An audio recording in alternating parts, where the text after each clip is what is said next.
I sat myself down and I'm thinking to myself, 70% of my women, 70% of my members are women. But I concentrate on looking after the men, keep them happy, and my job is easy. And I decided there and then that I'd be an officer to all of my members, not just the men. And I started looking around and I thought to myself, right, what is the best thing to do to look after the interests of women? And I thought, well, no woman goes out to go dipper kipping or not filleting fish, trimming fish for the stimulating company. They go out for money. I thought, right, concentrate on money. So I started looking at the rates, and that's when I discovered and realised we had a male rate and a woman's rate. And we had a labourer on one rate and a woman on another rate. So I decided there and then that my job was to eradicate the differences between the salaries, the wages, because there was weekly pay or hourly paid.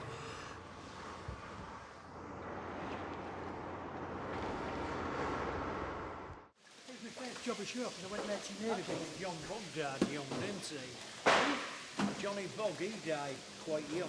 At the Bird's Eye, yeah, well, I used to head the fish. As they came down, put your finger and thumb in the eyes and chop the heads off, and then, they'd sail past again. Well, you had your hands in the ice of water, didn't you, as the fish horrible went cold, past, yeah. I know people used to say to me, how could you handle fish, but when you work someone you do it, don't you? All your life, it don't bother you. But a lot of people might think it's boring, but I did it for nearly 3.5 years.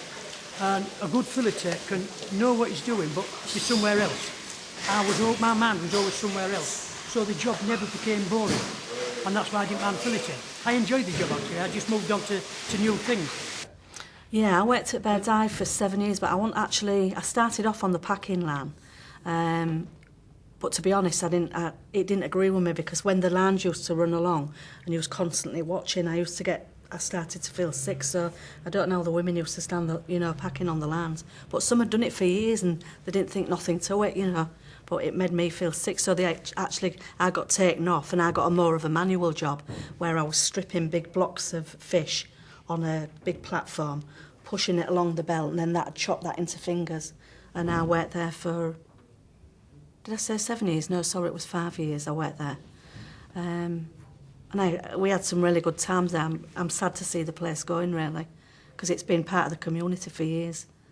When we was at Bird's Eye, the men got better pay than the women, and it was only part-time, but they got more hourly, higher paid. Yeah, because you was alongside the men, doing the same work, but you was on lower pay. Yeah, it's definitely unjust, isn't it? But yeah. I think it's, I used to be when I first started work, I was quite quiet and wouldn't say boo to a ghost, and then you sort of realise that things aren't right and you start speaking up, don't you, Betty?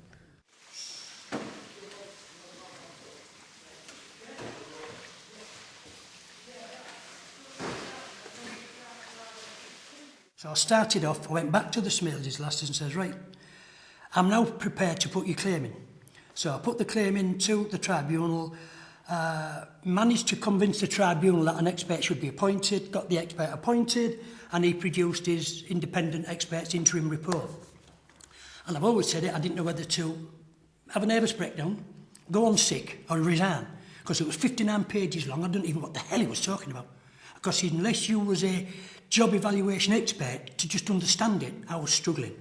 Now, fortunately, I rang our central office and they says, have a word with Equal Opportunities Commission, which I did. And then they said to me, look, would you like to talk to us about it? I said, absolutely, bang on. When would you like to come? I said, how about yesterday? So they said, well, you can come tomorrow. So I jumped in my car the next morning and drove down. And they was really polite, because they was trying to say to me, would you like help? But they didn't know how to actually ask. And when they said, well, would you like a bit of help? And I always, I didn't literally do it, but I dropped on my knees, put my hands together, and said, yes, thank you very much, because I don't know where the hell I'm going from here. I said, I've been waiting and waiting for all of the caseloads to come through so I could feed off them. So they said, we've got news to you. You're only the second one in Great Britain, and yours is further ahead than everybody else's. We're all sat waiting for you. I said, if you sit waiting for me, then you're going to lose, because I don't know where to go from here. So fortunately, they put in a barrister and a team. But it was my case, my women, and I decided only they used their legal expertise to processed the case.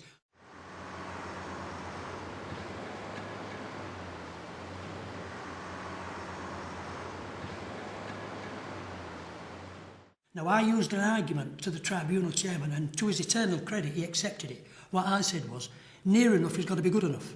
Because under a job evaluation scheme, you don't get grade 1 at 100, grade 2 at 110, grade 3 at 120. You get grade 1 at 95 to 105. Then you get grade 2 at 106 to 110. So I said, from 85 to 100 is normal. I said, it's within the range of what a graded job is. I said, because the alternative is, every time that woman does a slightly different job, I put another claim in and says she's got 90 points this week or 95.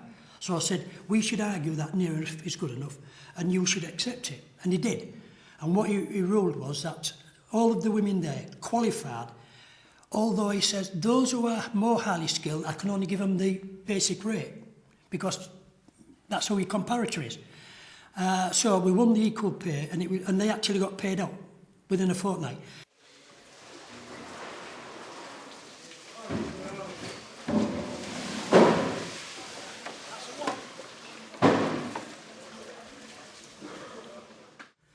And I must have done 18, 20 odd cases, separate cases.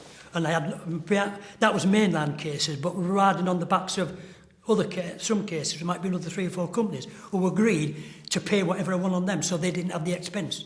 And I did it all. I did not just fish packers, I did meat, I did metal box, I did offices. So I had a whole range, but I started off in the meat packers. I basically got my feet wet in fish packing and then moved on from there. And the only thing is people think I was, a bit daft. I actually enjoyed them.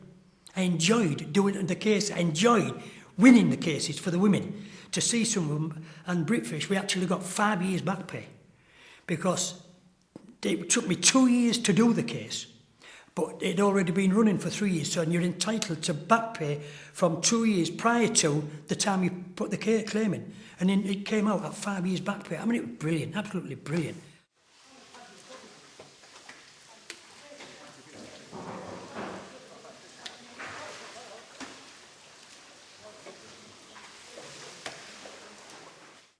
What difference do you think it made that you were all in the union? Well, if we hadn't been in the union, we just wouldn't have got it at all. How not? Well, we had the union to fight for us, and no way we could have won it on our own. No way at all. Had to, independently, the union fought on our behalf. Mm-hmm. They did an excellent job. They really did. They fought really well for us. What's the mood and the atmosphere in the factory now that you've won? Even the men are cheering us. They think it's brilliant. There's no bitterness. They're just really glad for us and proud of us. Yeah, it's because they know, don't they, Anne? Yeah, they're proud of the union as well. The biggest part of the time it's been a man's world. Found out it isn't now.